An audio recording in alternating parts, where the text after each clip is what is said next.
A little about Albert, also known as Foxie.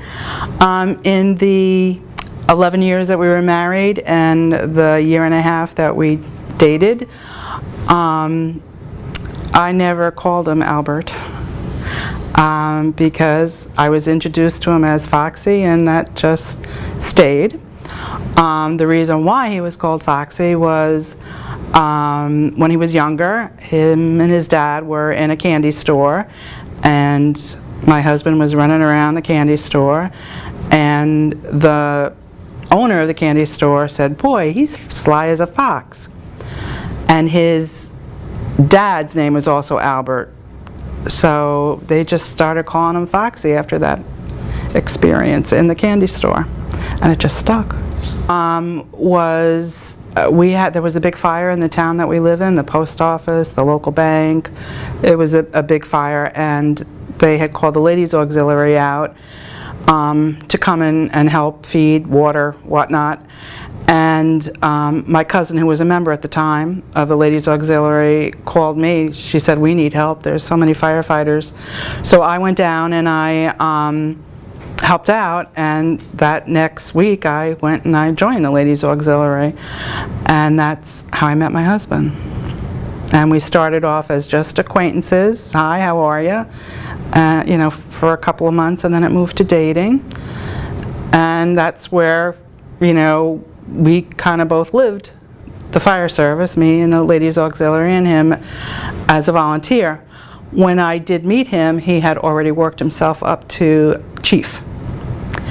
And so when I met him, he was on the administrative side as financial secretary. So we devoted many years to the fire company until the time of his death. And of course, we had 3 boys, and you know, they just loved their Sunday visits with Daddy, going to the firehouse to hang out while he did his paperwork, and they got to play on the trucks. It means a lot to the community because today's world, our volunteer firemen, our numbers are dwindling, you know, and in our community it is. So in all his 31 years that he put in, it was very important to the community. My husband died in 1996, and I've been here every year except for one. It's very important for me because even, you know, it's going to be 17 years.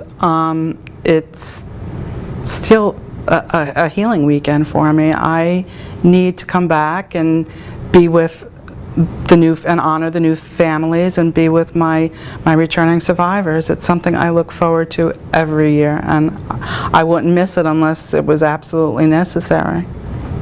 I can't tell you. The words are very hard to describe what this weekend means to me.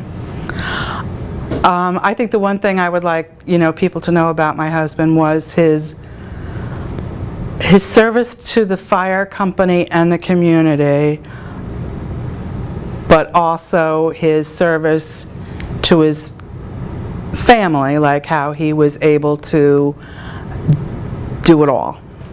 You know, he was always there for myself and our boys, but he was also able to give to the fire company.